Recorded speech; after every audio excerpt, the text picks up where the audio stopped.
illegal or loose firearms, including anti-terrorism. You know, illegal drugs, including firearms, these are the denominators of crimes, especially the focus crimes. Proven na yan. Sinabi na yan. Nasa data na yan. Okay?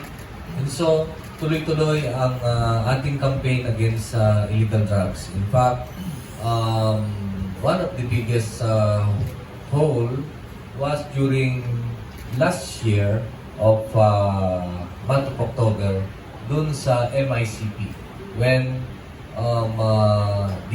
the NCRPO have part of this seizure of illegal drugs. About 300 kilos na tayo dun sa MICP.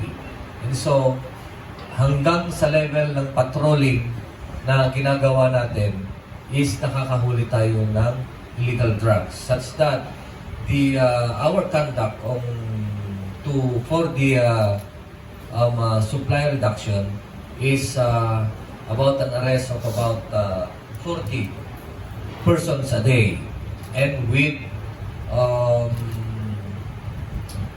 standard drug value of about 1.2 million a day. So yan ang ating accomplishments sa illegal drugs, including the demand reduction.